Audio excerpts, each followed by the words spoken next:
Tasty ಹೆಮ್ಮಿಯಾಗಿರುವ ನಮ್ಮ ಕೊಡಗಿನ ಪಂದಿಕರಿಗೆ ಮಾಡುವ ಕಡುಬು ತೋರಿಸ್ತಾ ಇದ್ದೀನಿ ಇವತ್ತು. ನೋಡಿ, ತೊಳೆದಿಟ್ಟಿರುವಂಥ ಅಕ್ಕಿಯನ್ನು ಈ ಥರ ಮಿಕ್ಸಿ ಜಾರಿಗೆ ಹಾಕ್ಕೊಂಡು ನೈಸಾಗಿ ರುಬ್ಬಾರ್ದು, ತರಿಯಾಗಿ ಒಮ್ಮೆ ಆನ್ ಮಾಡಿ ಸ್ಟಾಪ್ ಮಾಡಿ ಮತ್ತೆ ಆನ್ ಮಾಡಿ ಆ ಥರ ಮಾಡುವಂಥದ್ದು. ನೋಡಿ, ಈ ಥರ ಚಿಕ್ಕ ಚಿಕ್ಕ ತರಿಗಾಗಿ ಮಾಡಬೇಕು. ತರಿ ಮಾಡಿದ ನಂತರ ಇದನ್ನು ಕೂಡ ಒಂದ್ರಿ ಮಾಡ್ಕೊಳ್ಳೋಕ್ಕಿದೆ. ನೋಡಿ, ಈ ಚಿಕ್ಕ ವನಾಲಿಯಲ್ಲಿ ತಗೊಂಡು ಒಂದ್ರಿ ಮಾಡ್ಕೋಬೇಕು. ಇದು ಕೆಳಗೆ ಬಿದ್ದಿರುತ್ತಲ್ಲ, ಅದು ನಮಗೆ ಉಪಯುಕ್ತ. ಮೇಲೆ ಬಿದ್ದದನ್ನು ಪುನಃ ಮಿಕ್ಸಿ ಜಾರಿಗೆ ಹಾಕಿ ಪುನಃ ನಾವು ಚಿಕ್ಕದಾಗಿ ತರಿ ಮಾಡ್ಕೊಳ್ತೀವಿ, ವೇಸ್ಟ್ ಮಾಡಲ್ಲ. ಫೈನಲಿ ನಮಗೆ ಸಿಗುತ್ತೆ ನೈಸ್ ಪೌಡರ್, ಅದು ನಮಗೆ ರೊಟ್ಟಿ ಪೊಡಿಗೆ ಆ್ಯಡ್ ಮಾಡ್ಕೋಬೋದು, ಏನು ವೇಸ್ಟ್ ಆಗಲ್ಲ ಇದರಲ್ಲಿ. ಹೀಗಾಗಿ ನಮಗೆ ಮತ್ತು ಇದು ಸ್ವಲ್ಪ ಮಾಡೋಕ್ಕೆ ಕಷ್ಟ ಅಂತ ಅಷ್ಟೇ ಫ್ರೆಂಡ್ಸ್. ಇದು ತುಂಬ ಈಸಿಯಾಗಿರುತ್ತೆ. ತುಂಬಾ ಅಕ್ಕಿ ತೊಳೆದು ತುಂಬಾ ನಾವು ಮಿಲ್ಲಿಗೆ ಕೊಟ್ಟು ಮಾಡ್ಕೋಬೋದು ಕಡುಬುಡ್ತಾರೆ ಅಂತ ಮಾಡ್ತಿದ್ವಿ. ಈಗ 2-3 ಇರೋದಕ್ಕೆ ನಾವು ಮನೆಯಲ್ಲಿ ಮಿಕ್ಸಿಯಲ್ಲಿ ಮಾಡ್ಕೊಳ್ಳೋದು ಆ ಥರ. ಇಲ್ಲಾಂದರೆ ನಾವು ಮಿಲ್ಲಿಗೆ ಕೊಟ್ಟು ಕಡುಬುಡ್ತಾರೆ ಅಂತ ಮಾಡ್ಕೊಬಂದು ಅದನ್ನು ಸ್ವಲ್ಪ ಒಂದ್ರಿ ಮಾಡಿ ಬಕೆಟಲ್ಲಿ ಏರ್ ಕಂಟೈನರ್ ಬಕೆಟಲ್ಲಿ ಹಾಕಿ ಇಟ್ಕೊಳ್ತೀವಿ. ಚೆನ್ನಾಗಿರ್ತಿತ್ತು, ಏನಾಗಲ್ಲ. 1 ವರ್ಷ ಬೇಕಾದರೂ ಈ ಥರ ಮಾಡಿ ಇಡ್ಬೋದು, ಕೆಡೋದಿಲ್ಲ ಇದು, ಹುಳ ಆಗೋದಿಲ್ಲ, ಎಂಥ ಆಗೋದಿಲ್ಲ, ಇದು ನೀಟಾಗಿರುತ್ತೆ. ನೋಡಿ, ಈಗ ಲಾಸ್ಟಿಗೆ ಫೈನಲಿ ಈ ನೈಸ್ ಪೌಡರ್ ಬೀಳ್ತಾ ಇದೆಯಲ್ಲ, ಇದು ಮಾತ್ರ ನಮಗೆ ಇಲ್ಲಿ ಕಡುಬಿಗೆ ಉಪಯೋಗ ಆಗಲ್ಲ. ಇದನ್ನು ರೊಟ್ಟಿ ಪೊಡಿಗೆ, ಅಕ್ಕಿ ಪುಡಿಗೆ ಹಾಕ್ಕೊಳ್ತೀವಿ ನಾವು. ನೋಡಿ, ಈಗ ಫೈನಲಿ ನಮ್ಮದು ಪೌಡರ್ ರೆಡಿಯಾಗಿದೆ. ಯಾವುದು? ಅಕ್ಕಿ ತರಿ. ನೋಡಿ, ನಾವು ಅಕ್ಕಿ ತರಿ ಈ ಕಪ್ಪಲ್ಲಿ 1 ತಗೊಂಡ್ರೆ ಇದೇ ಕಪ್ಪಲ್ಲಿ 2 ನೀರು ಹಾಕಬೇಕು. ಮೆಷರ್ಮೆಂಟ್ ಕರೆಕ್ಟ್ ಇದ್ದರೆ ನೀಟಾಗಿ ಬರುತ್ತೆ ಕಡುಬುಟ್ಟು. ಪಕ್ಕ ನೀವು ಇದು ಮಾಡ್ಕೋಬೇಕು. 1 ಕಪ್ಪಿಗೆ 1 ಕಪ್ ಅಕ್ಕಿ ತರಿ, ಹೀಗೆ 2 ಕಪ್ಪು ನೀರು. ನೋಡಿ, ನಾನೀಗ ಅಳತೆ ಮಾಡಿಟ್ಕೊಳ್ತೇನೆ. ತುಂಬ ಈಸಿ ಇದು ಮಾಡೋಕ್ಕೆ. ಸ್ವಲ್ಪ ತರಿಯೆಲ್ಲ ಮಾಡೋಕ್ಕೆ ಕೆಲಸ ಹಿಡಿತದೆ, ಅದು ಬಿಟ್ಟರೆ ಬೆಳಿಗ್ಗೆ ಬೇಗ ಎದ್ದು ಮಾಡ್ಕೋಬೋದು, ಇಲ್ಲ ನೈಟೇ ಮಾಡಿ ರೆಡಿ ಮಾಡಿ ಇಟ್ಕೋಬೋದು. ನಾನು ಪೂರ್ತಿ ಪ್ರೋಸೆಸ್ ತೋರಿಸ್ತೀನಿ ಯಾವ ಥರ ಅಂತ. ನೋಡಿ, ಈ ಥರ 1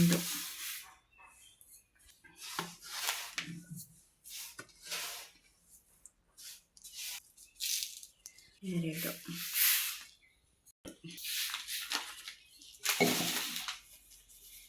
1 2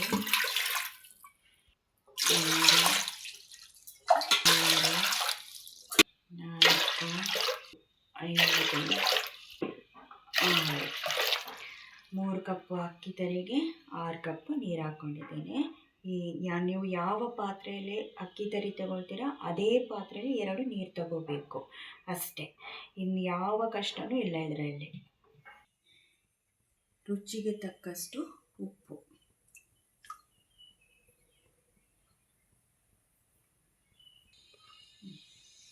ಹೀಗೆ ತುಪ್ಪ ಬೇಕಿದ್ರೆ ಹಾಕೋಬೋದು. ತುಪ್ಪ ಅಂದರೆ 1 ಟೇಬಲ್ ಸ್ಪೂನ್ ಅಥವಾ 1.5 ಟೇಬಲ್ ಸ್ಪೂನ್ ಅಷ್ಟು ಹಾಕೋದು. ಈಗ ತುಪ್ಪ ಇಲ್ಲದಾಗ ನಾವು ತೆಂಗಿನೆಣ್ಣೆ ಬೇಕಾದರೂ ಹಾಕ್ಬೋದು. ಇದು ಯಾವ ಥರ ಅಂದರೆ ಒಂದು ಫ್ಲೇವರ್ ಕೊಡುತ್ತೆ, ಮತ್ತು ಎಲ್ಲೂ ಇದು ಸೀದೋಗಲ್ಲ ಅನ್ನೋ ಕಾರಣಕ್ಕೆ ಒಳ್ಳೆ ಚೆನ್ನಾಗಿರುತ್ತೆ ಕಡುಬುಟ್ಟು ನೋಡೋಕ್ಕೆ. ಕಟ್ ಮಾಡಿ ಈ ಥರ ನೀರು ಕಾಯ್ತಾ ಇರಬೇಕಾದ್ರೆ 1 ಸ್ಪೂನ್ ಅಥವಾ 1.5 ಸ್ಪೂನಷ್ಟು ತುಪ್ಪ ಹಾಕೋಬೋದು. ತಿನ್ನೋಕ್ಕೆ ರುಚಿ ಕೊಡುತ್ತೆ ಮತ್ತು ಫ್ಲೇವರ್ ಕೊಡುತ್ತೆ ಅಂತ, ಮತ್ತು ಪಾತ್ರೆಯಲ್ಲಿ ತಳ ಹಿಡಿಯಲ್ಲ, ಸೀದೋಗಲ್ಲ ಅಂತ. ಇದು ತುಪ್ಪದ ಬದಲು ಎಣ್ಣೆ ಕೂಡ ಉಪಯೋಗಿಸ್ಬೋದು. ಯಾವುದು ಎಣ್ಣೆ? ತೆಂಗಿನ ಎಣ್ಣೆ. ಒಂದು ಫ್ಲೇವರ್ ಕೊಡುತ್ತೆ. ನಾನು ಈ ಮುಚ್ಚೆಯಲ್ಲಿ, ಬಾಟ್ಲಿದ್ದು ಮುಚ್ಚೆಯಲ್ಲಿ 1 ಹಾಕಿದ್ದೇನೆ.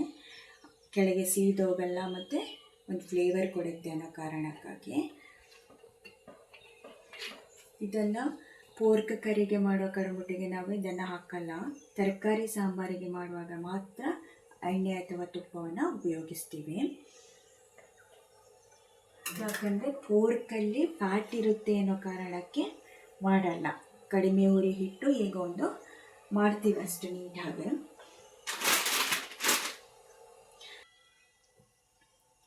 ಹೀಗೆ ಈಗ ಮುಚ್ಚಿಡುವ. ಇದು ಕುದಿ ಬಂದಾಗ ನಾವು ಪುಡಿ ಹಾಕಿ ಕೈ ಆಡಿಸ್ಬೇಕು. ನೋಡಿ ಫ್ರೆಂಡ್ಸ್, ಈ ಥರ ಕುದಿ ಬರಬೇಕು. ಈಗ ಉಪ್ಪು ಸಾಕು ಅಂತ ಸ್ವಲ್ಪ ನೋಡ್ಕೊಬೇಕಾಗಿದೆ. ಸ್ವಲ್ಪ ಸಿಮ್ ಮಾಡಿಕೊಂಡು ಕುದಿ ಕಡಿಮೆ ಆಗುತ್ತಲ್ಲ, ಕೈ ಉರಿ ಬರಲ್ಲ. ಈ ಥರ ಪೇಪರಲ್ಲಿ ಇಟ್ಕೋಬೇಕು. ನೋಡಿ ಸ್ವಲ್ಪ ಹಾಕ್ಕೊಂಡು ಕೈ ಆಡಿಸ್ತಾ ಅಂದರೆ ಗಂಟಾಗಲ್ಲ, ನೀಟಾಗಿ ಅದು ರಜ ಮಾಡ್ಕೊಳ್ತಾ ಇರುತ್ತೆ.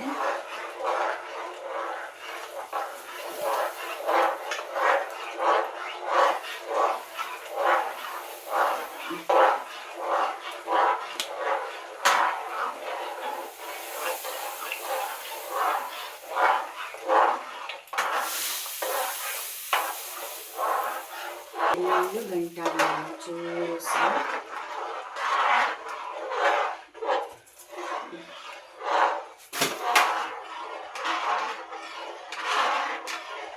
ಕೈ ಆಡಿಸ್ತಾ ಇರಬೇಕು. ಎಲ್ಲ ವಾಟರ್ ಅಬ್ಸರ್ವ್ ಮಾಡ್ಕೊಳ್ತಾನೆ ಬರುತ್ತೆ ಅದು.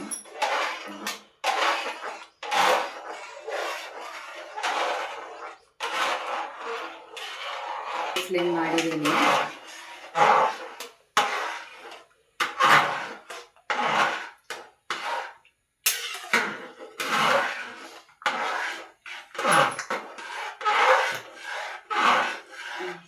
ಅಬ್ಸರ್ವ್ ನೋಡಿದಾದಂಗೆ ಅದು ನೋಡಿ ಹಾರಕ್ಕೆ ಶುರು ಆಗುತ್ತೆ. ಈ ಥರ ಬರಬೇಕಾದ್ರೆ ನಾವು ಸಿಮ್ ಮಾಡ್ಕೋಬೇಕು. ಪುನಃ ಕೈ ಆಡಿಸೋದಿದ್ರೆ ತಳ ಹಿಡಿಯುತ್ತೆ,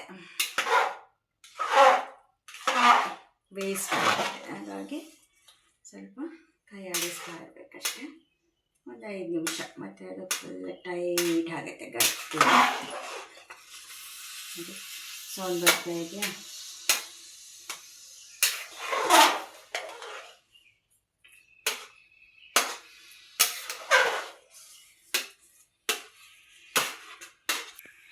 ಈಗ ಇದನ್ನೊಂದು 10 ನಿಮಿಷ ಮುಚ್ಚಿಡುವ.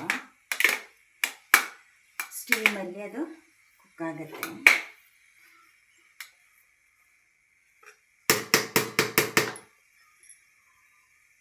ಪಾತ್ರೆ ತಗೋಬೇಕು. ಅದಕ್ಕೆ ಸಾಕಲ್ಲ ಅಂತೀವಿ ನಾವು.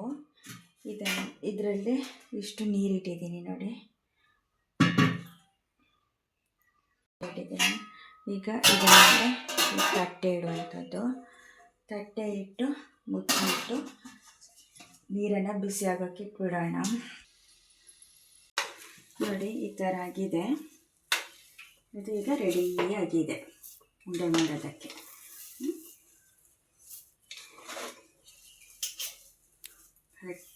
ಇದೆ. ಈಗ ಸ್ಟವ್ ಆಫ್ ಮಾಡ್ಕೊಳ್ಳೋಣ.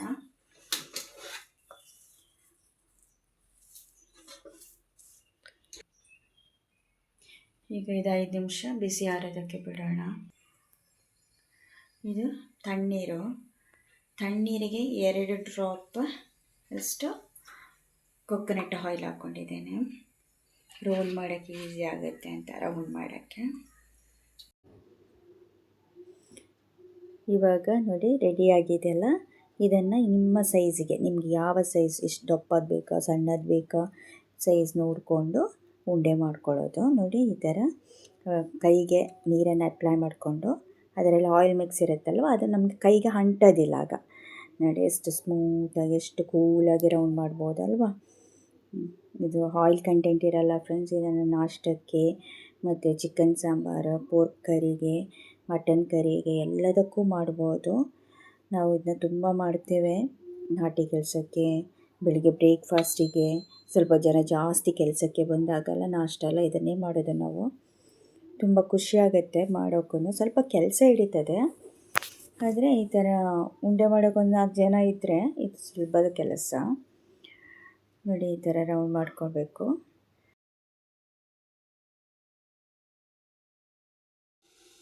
ಈ ಥರ ಬಿಸಿಯಾಗಿದೆ. ಬಿಸಿ ಆದಮೇಲೆ ಈ ಥರ ಹಾಕ್ಕೊಂಡ್ರೆ ಬೇಗ ಬೇಯ್ತದೆ ಅಂತ. ಹೀಗೆ ಫಸ್ಟೇ ಸ್ಟೀಮ್ ಮಾಡ್ಕೊಂಡು